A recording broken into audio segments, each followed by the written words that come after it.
Hey, greetings. Dr. Jeffrey Scott here with my Market MRI Pro update for Monday, 5/12/2025. What a day in the U.S. markets. Actually, what a day in markets worldwide.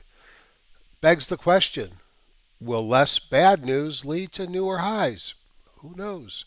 Again, my name is Jeffrey Scott, Market MRI Pro at gmail.com. HGSIdoc at gmail.com is kind of my old email that I still work with, and Google Groups for is called Top Down Trader. Love to have you join. More about that in a few minutes. What a day in the U.S. markets. It was a risk on day extraordinary. But think of the irony here. We fell hard and aggravated the fall in the markets because of the war with China, the trade war with China. God forbid a shooting war. And then we now have a 90-day pause, but nothing's been fixed. And the market has one of the most incredible days I've seen in years. Um, it's just crazy. Now, I'm sure we're all expecting that this is going to lead to a easing of tariffs long term and great trade deals. And the rest of the world is looking at this going, we better get in there fast and do a deal with Trump. But all we did was undo some of the negative, and the market really loved it. But it wasn't the end of the tariff wars. It's just a truce, a ceasefire. So I'm suspicious as to where we're going to go with this. But hey, let's be bullish, and maybe we'll get to newer highs, higher highs. All right, this is for educational purposes only. Anything I recommend should be taken in the spirit of education, not investment advice. The intent of the videos to demonstrate the tools of top-down analysis and how I apply them. Trading involves risk. You and you alone are solely responsible for any investment decisions you make. I may own or intend to buy or sell any stock mentioned in this report.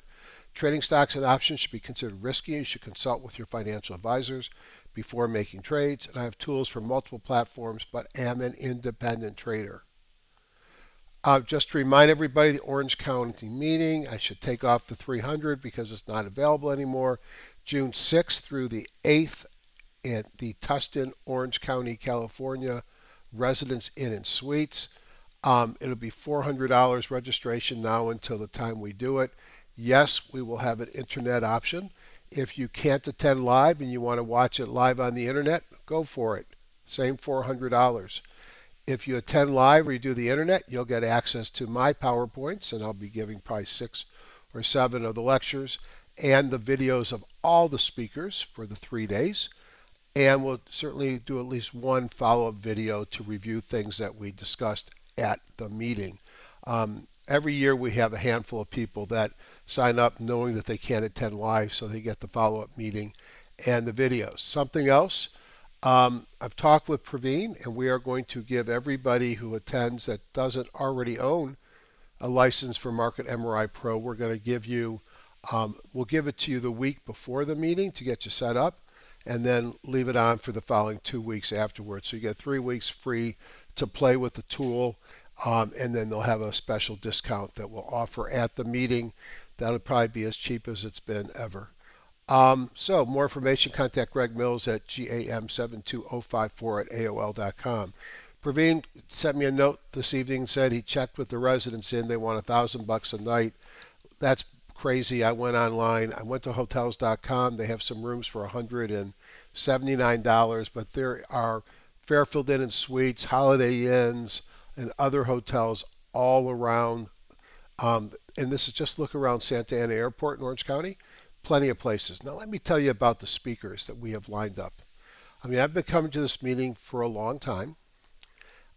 You have people that have great tools that can make your life easier and trade, like Chris White, and he's always there. We always welcome him to come in from London, talk about what's new in EdgeRater, some of his new things he's got going. Really had some new partnerships that I actually did an education with. I think Ken Long is the guy's name. So you got Chris is there, but I got 3 additional special guests. Chris is special, but the other 3, all I can tell you is, wow, I can't believe we're getting this level of talent, including Chris, to come to or speak to us at this meeting. Let me just tell you about who's coming.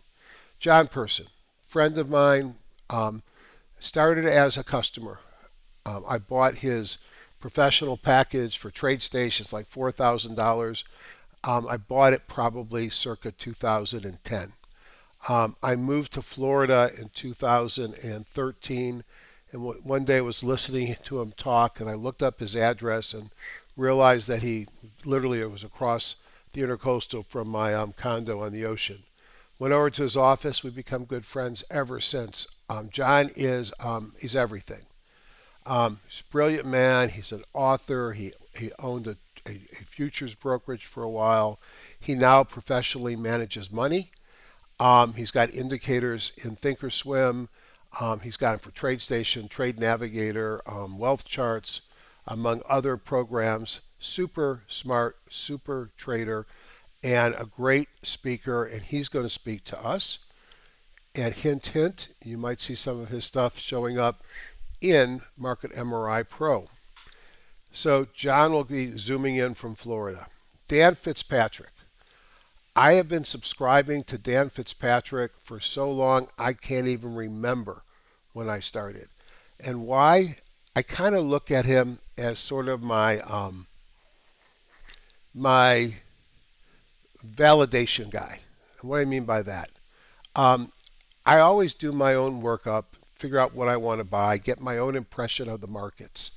And I can call up John and talk about the markets, but he intimidates me. But I can watch Dan's videos. And after I do my video, after I've made my assessment, I'll often watch his nightly video to see if we agree. He doesn't use a lot of indicators. He's got a great style of trading. Again, I've been doing this, following him for probably as long as I've had John Person's indicators. And now I'm at a point where my rate is so cheap for his service, I can never drop it because I'd have to come back and pay 3 or 4 times that. So Dan is, I think he's a super guy. I had dinner with him. I bought him dinner at a Mark Minervini event years ago when he used to do them live in South Carolina. Really liked the guy, and the first response from his team was, "Well, Dan doesn't usually do it," and then they said, "But he will." So I'm expecting him to be zooming in. Stockmarketmentor.com is his site. Great trader, great way of presenting and thinking about the markets. He's got an option service and I think a crypto service. But I'm a stock trader and that's what I follow him for. And then what really surprised me, because I've just recently found him, is Matt Caruso, and he is also going to zoom in. He's a Canadian. I guess he got his fame for being in the 2020 U.S. Investing Championship, where he had a 346% return. He's been a finance professor. He has a site called Caruso Insights. Guess what? I subscribe to that. He does a couple videos a week. A stock trader, very much technically driven. I like his approach. I like listening to him. And he is also going to zoom in. My guess is, based upon calendar, is we'll start Friday, probably 6 in the morning. We'll open up the room and start 7:30 looking at, or starting around 6, we'll look at the pre-markets. Typically, we do that until 9:30, 10 o'clock, which is 7:30. And then we break for breakfast. And then we kick off at 8:30. These are all PST, and we go until probably 4 in the afternoon. So what I'll probably do is I'll kick it off, and then I suspect that John, Dan, and Matt will have speaking times on Friday, unless I convince one of them to do Saturday. Chris will do the first thing Saturday. Dev Keshav will be there. He'll pick a couple times, and then I'll fill in the gaps and lead most of the discussion on Sunday. So I am just so looking forward to hearing these folks talk. I can't wait for the meeting. I've already talked 10 minutes and I haven't gotten anywhere, but I'm excited. Top Down Traders, the Google group. If you sign up, you'll get special invites to some of my training that I do for free over, via Zoom. You'll get discounts on everything that I sell, and you'll get my insight on a regular basis, not just when I post it on YouTube. Know your news and earnings. So Monday was federal budget, not a big deal. Tuesday's a CPI, and we saw a crazy day in the market today, and on Monday, and the markets were up even though it probably the the fixing of the tariffs reduced the likelihood of a rate cut in June because it reduced the likelihood of a recession. And newsflash, markets like no recession more than they like rate cuts. So CPI should be interesting. If it's up at all, they'll blame it on tariffs. And it is April reading. It's probably too early, but we'll see. And then we've got more Fed heads speaking on Wednesday. Earnings wise, I did a little adjustment in my C position today. I sold some calls that are close to the money to buffer some of the loss I'll get if they miss their earnings. This thing in the lower right-hand corner, it's a judgment call to hold stocks over earnings dates. Bad judgment to not know when your stock's earnings date is scheduled. I'm very deep in the money on the positions I have. So again, I sold some against my positions. Lots of premium came in. Got a little upside before I get called away, and I buffer my downside quite a bit. So we'll see what happens there. You really have to know when the earnings are coming, then you make a educated decision what you're going to do. We still have a lot of earnings, although we're going to start to taper off probably after this week. Let's go look at charts. Sorry I babbled so much. I'm just so excited about these folks that are coming to this meeting. I can't help myself. I've had John speak before. He's always a fan favorite, and I bet you guys are going to love him, Matt, Dan, as well as the usual crew. So let's take a look at the one-day close. And give me a second to get this to load. Okay, we're all set here. So I've ranked my ETFs I like to watch, and we could add more. You'll be able to add your own at some point. And we could see one day change. Qs were up over 4%, the Russell 3.5, SPY 3.3, and the Diamonds 2.86. That is a massive move, folks. Dollar was up 1.41%. Internet Bitcoin was down 1.33, and VIX was down 12.98%. So what you want up was up. A little bit of surprise about Bitcoin, but they've had a big run. This is something that changed at the end of the session, and you could see that the Qs and the spiders and the diamonds closed at the high of the session. The Russell actually came off of its highs. But this is big difference because I looked at this maybe around 2:30 and they were near the bottom of the session. So they had a nice rally into the close. For the first time in a while, we've got new highs minus new lows at all time frames, but especially the ever important annual are positive for both the NYSE and the NASDAQ. If we look at what led in the market, discretionary, tech, industrial, risk on, baby. That's what that tells me. Utilities, real estate, and staples were the laggards. So that was a lot of change from the last couple of days. Interesting, transportation's led, followed by semis, retail, China, internet, social media, cloud, e-commerce, electric vehicles, robots, China, artificial intelligence, solar, which you talked about over the weekend. These were the big up things. All of these were up. Geez, look at these. These are all up over 4%. Risk on, tech back in charge, discretionary, communications. What a strong, strong session.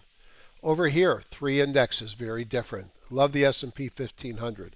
It's got the 500 large caps, the 600 small caps, the 400 mid caps.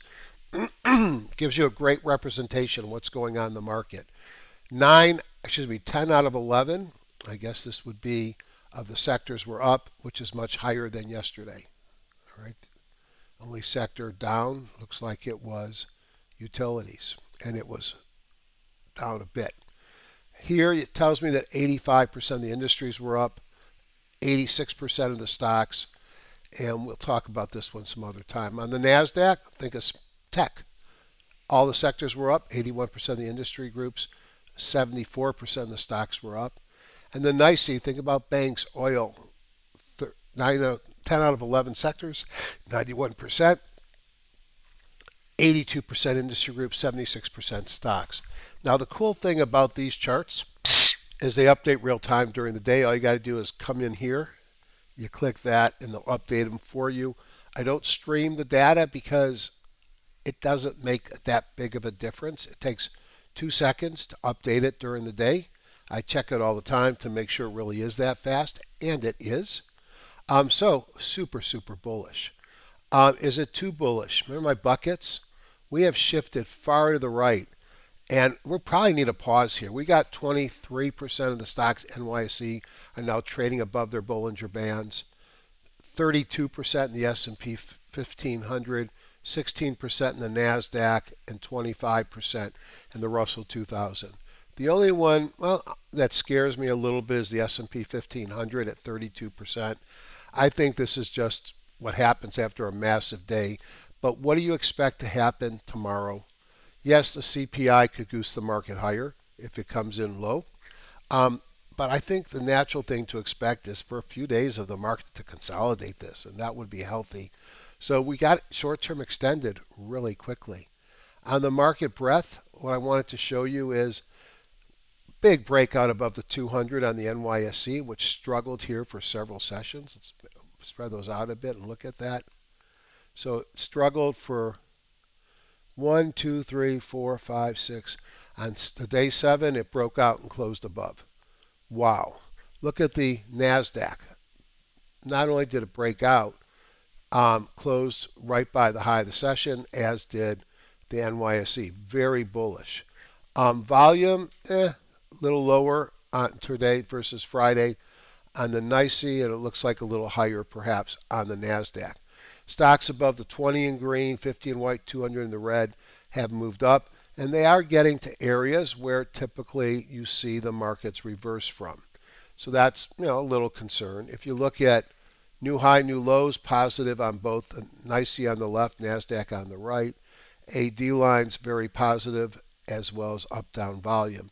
The other thing to show you is we had one of our signals fire in the market on Monday, or two of them actually, and that is the Eureka and the Bango. The Eureka is that whitish green line. That is a bullish exuberance. Now, after a big run, sometimes it makes me nervous, but we're not at all-time highs.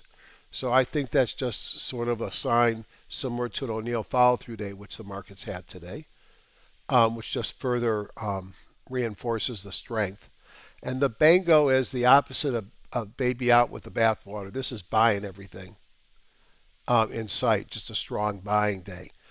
So super, super strong in the market. I mean, impressively strong day in the market. Now, something else happened in the market. Here are let's start with the daily. The daily timing model, as measured by this line on the bottom when it flips to the daily, come on, flip, flip, flip, flip, flip, has been green now for a number of sessions. We've been talking about how we've been in a retracement in a downtrend. And I've been long because it's hard to ignore the move that we've had. But I thought there was still risk that we would fail at the 200 and come down. Well, today, if it holds, and we'll see what happens the rest of the week, we actually flipped the bongos on the spider, the Qs, and the diamonds, and closed above the WMA on those three instruments. So we are now in buy signals on the spiders, the Qs, and the diamonds. Now, we closed above. We got a bongo buy on the Russell, but we have to close above the WMA to trigger. So here's the problem. The week doesn't end until Friday at 4 o'clock, maybe even 4:15 for the data to finalize. This signal doesn't count. So we have a pre-buy on the weekly. If we flip to a buy, then I will start to spend more and more of my remaining cash and go into margin because I think we'll see an assault on old highs. But we won't have a buy defined until the close of the week. So we're very early. So let's hope, but there's no guarantee. Now, if we look at the U.S. markets, and I wanted to show you something, you'll notice that I have the performance here, and when I highlight a bar, it'll light up. Some people ask me how come they don't see it. You have to go into indicators and go into price and you have to add this closing price minus closing. I mean, this is change percent versus previous from close to close. And so you have to add the indicator for that to show up. So you could see big move up on the spider, 3.31%. The Q's big move up, 4.07, both clearing the 200 and closing at their highs. The diamonds barely, but it cleared the 200, closing at its highs, up 2.86. And you could see the Russell, which has been the weak sister. Couple things. It was up 3.5%, which is great.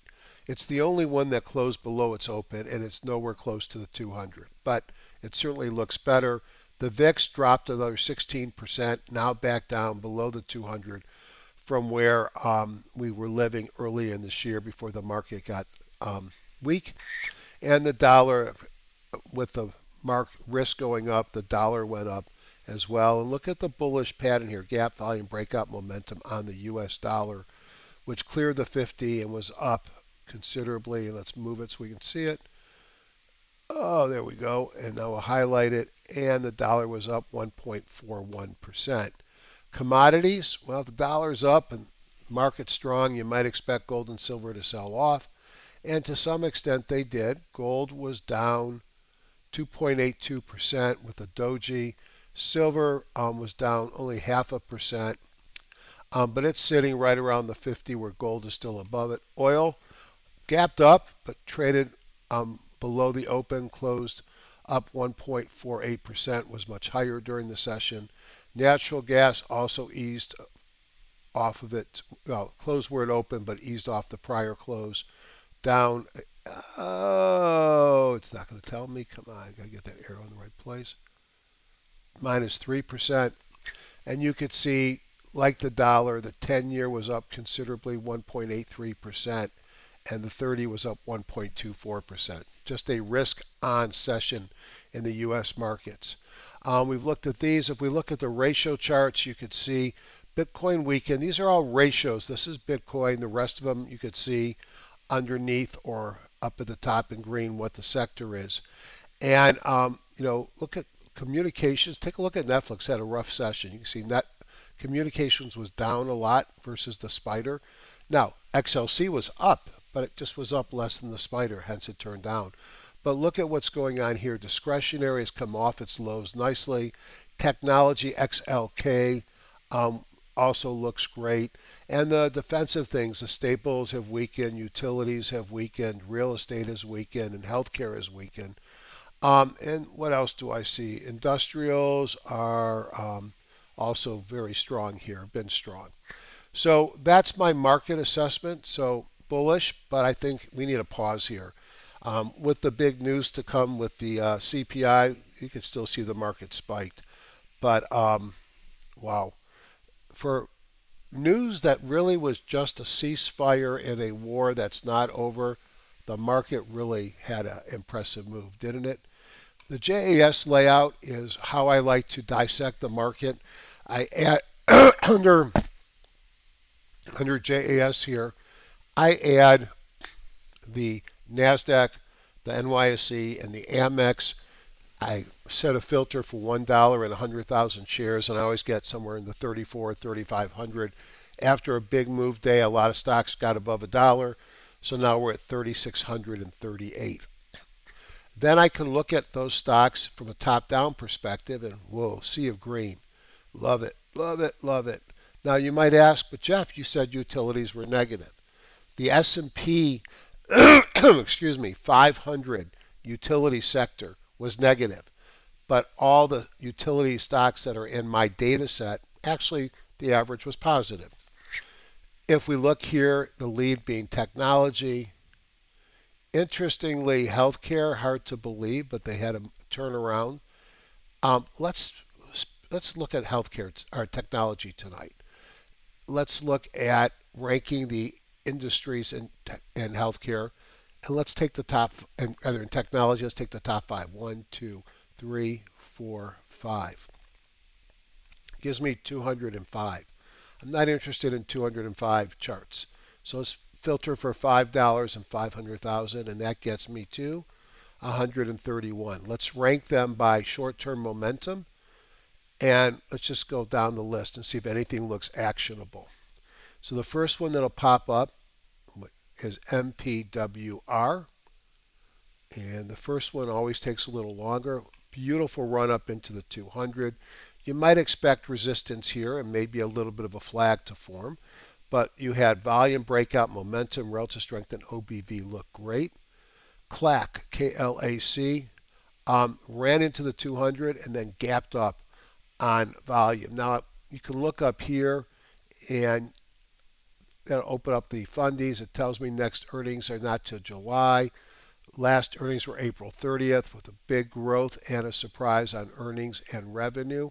Its multiple forward looking is 22. Not a cheap stock.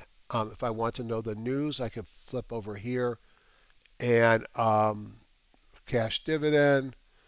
And if you want to know the story on any of these news things, you just have, well, you click on it, it'll stay. You just click on that, and you'll pop up the news story. Very cool feature that Praveen built in for everybody. ASML, a very expensive semiconductor, looks like MPWR. Don't know Zebra. I think they do barcoding, which did barcoding when I last paid attention. Texas Instruments, Analog Devices, Applied Materials, NXPI, SLAB, Silicon Lab. So I like things that are moving from lower left to upper right. All these have been beaten up, but probably of the bunch, one of the ones I like the most is Broadcom, AVGO. And if we look up here at Broadcom, we can see earnings are June 5th. Big growth and a surprise on both revenue and earnings. Multiple less than the growth rate I like to see. It pays a dividend. I think Broadcom is interesting. Now, none of these are necessarily perfect, lower left to upper right pullback and breakouts because, hey, the market's been beat up. Since we're seeing all these semiconductors look good, maybe I should just buy a ETF. So if I type in SMH, for example, looks like the stocks, doesn't it? Excuse me. So one way to avoid some of the volatility of the stocks is to buy an ETF. Now I designed this to be top down and bottoms up. So the top down approach is to look at the leading industry groups over here. Notice there's just a small number here because it's just tech. I have all of them that you could think of are in here, all of them that we would typically look for. So I could just look at the leading industry groups. So maybe I look at the top 10 industry groups.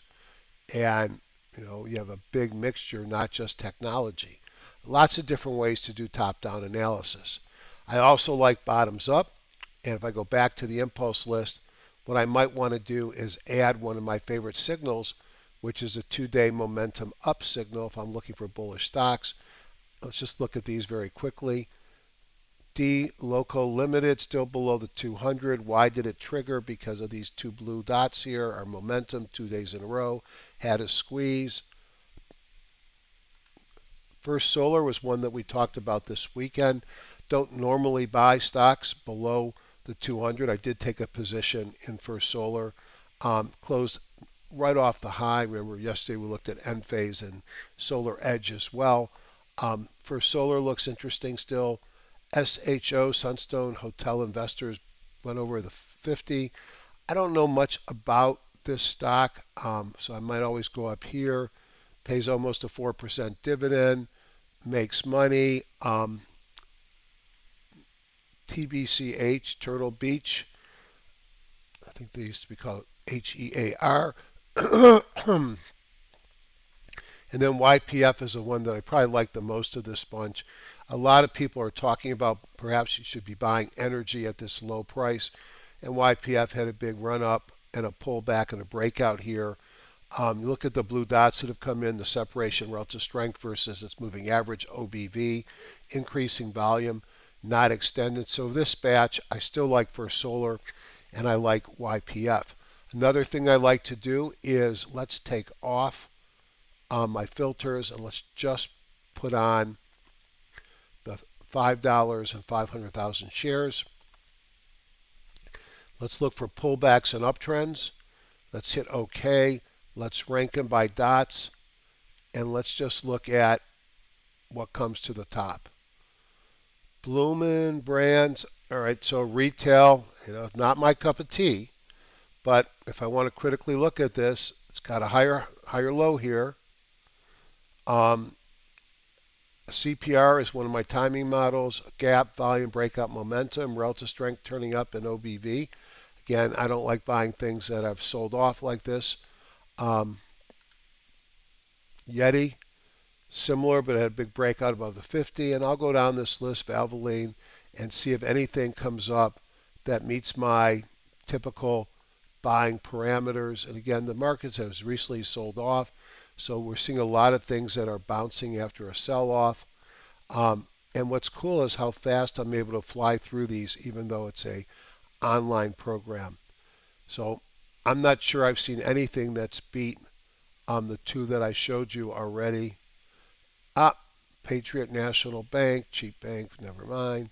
And I'll just keep going through, and these still have a lot of dots here. And I guess what I'm seeing is probably what you're seeing, is we have a market that's sold off. We are definitely in recovery mode, but after a significant sell-off, a lot of leading stocks are coming up from below their 200. So a couple more, see if anything else gives you a lower left, upper right pattern. Nope. So let's just go back into this and add that 2-day momentum up. We're still in the pullbacks and uptrends. Let's just change that 1 second. This is how easy it is to scan. Is you just pick these features. I'll build in more over time. For those that have used things like TradeStation, where you have some issues of reliability, it's all built in here and done in the background. I think of all of them, this is probably my favorite stock of the night, and I'll be potentially taking some action in it. It's got the foreign, Argentinian, I believe. It's an energy which is underrepresented in my portfolio, and we'll see you after hours on Tuesday. Sorry it was so long. I just couldn't stop gabbing about my speakers.